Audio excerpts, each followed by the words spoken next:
Sometimes you experience media at a specific age, and it's specific to you. So it's because of this it becomes more impactful. For example, I was like 16, 17 when I played Ocarina of Time, which is for the Nintendo. I mean, that was 98, 99, I think. And because I had that age, it resonated with me, and it worked. It was, fantasy, and at that age, it works way better than if you were younger or if you were older. Now that I'm in my 30s and I played Disco Elysium, it hit me like at that point of the perfect age for that game, and so I want to talk about it. Normally, when I talk about this kind of stuff, if it's a game, well, I just talk about it. But because this is like a mystery, I'm gonna stop when I start my spoiler section, so you don't have to worry about me spoiling the game. But yeah, like I've never been into D&D, so I didn't know what to expect. Yeah, like games for adults. And when I say games for adults, I'm not talking about sexual content or swearing. I just like adult themes, like depression, despair, like that kind of stuff. Like a kid in his teens will play the game and maybe he gets something, but if you haven't lived that, I think it's hard. Now I'm not. It's probably they probably will understand a lot of it because you can extrapolate that kind of stuff. But for example, like I played Leisure Suit Larry when I was like 10, and like it's, now that I think about it, it's insane. Like, if you know that game, it's sexual in its nature.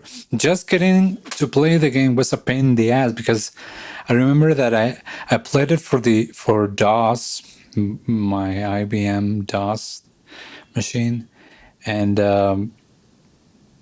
I had to memorize all of the questions. You had to like answer, I think, 5 questions correctly in order to like that you were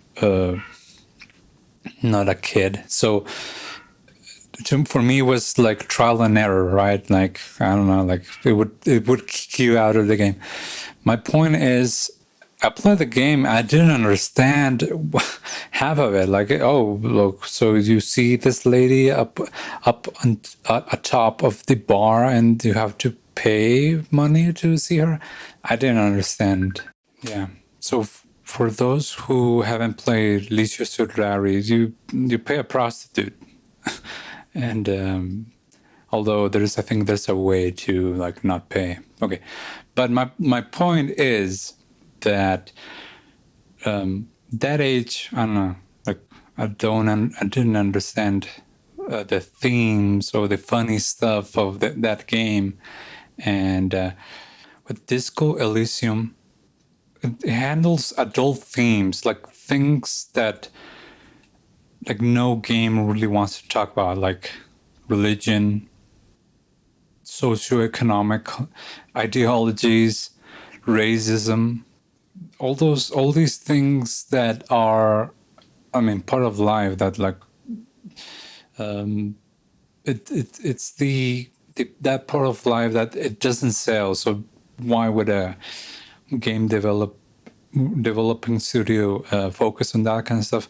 But this game nails all of it, and I've liked this story driven game like Gone Home and Firewatch, and you can tell that they avoid adult themes as much as they can. But this game just embraces all of it, and it becomes the lore of the game. The game tricks you that it's not quite a mystery. Well, there is a mystery, like, and I'm gonna talk about that when I do the spoiler thing stuff.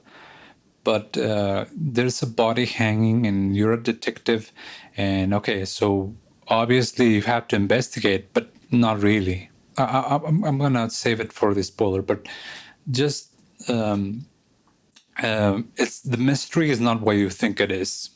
Let me just put it like that. It's hard to talk about that stuff without spoiling. So from this point on, I'm going to talk spoilers.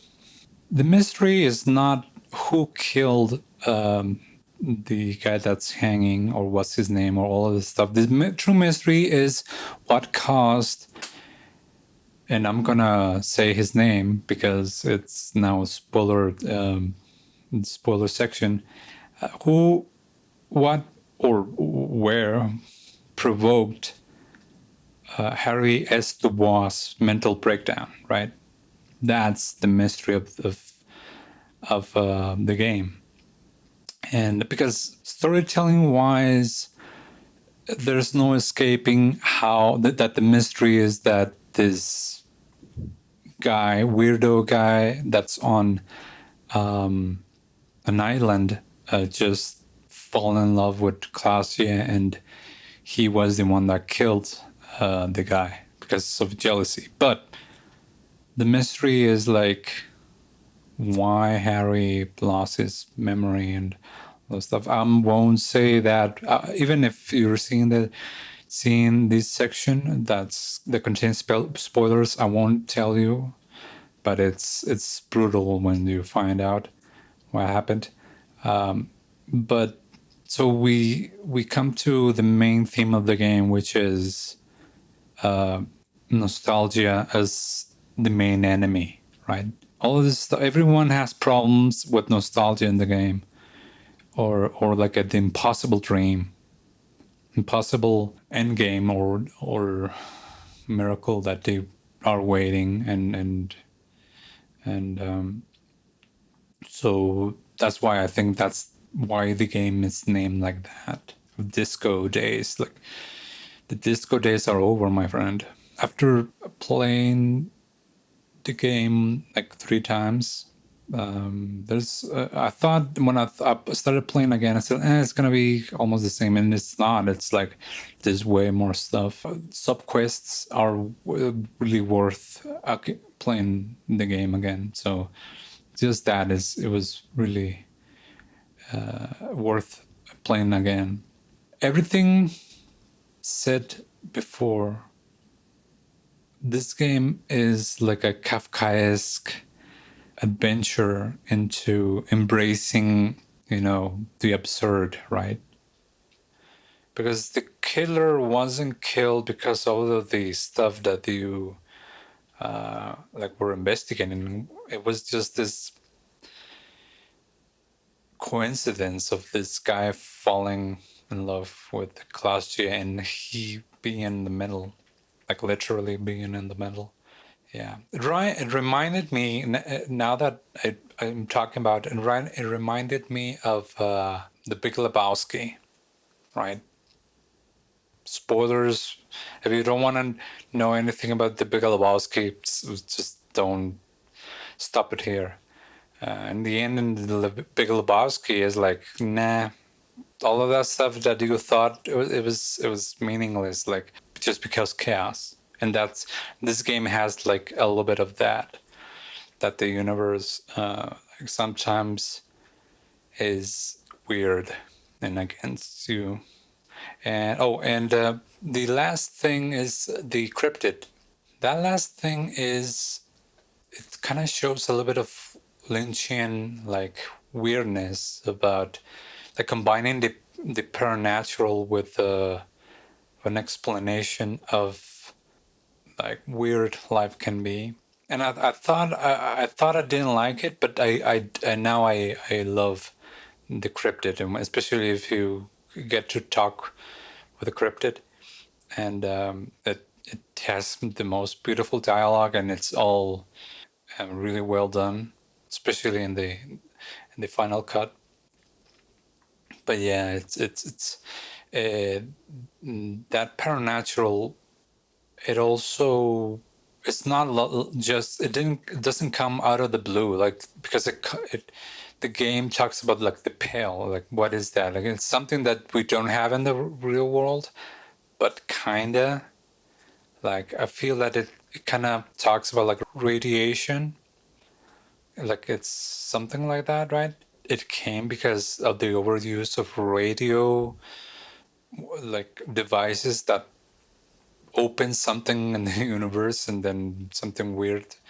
But yeah, that thing, and all of the subquests have all a little bit of that, a little bit of paranatural with the Masovian guys talking about like how like the proletariat can like move and create stuff out of the blue and all. And I remember thinking, what, like a social political ideology comes with that? Like, I remember thinking, what is that? Like, it's a really interesting type of storytelling device. So yeah. So all in all, I recommend this Elysium. It's an amazing game.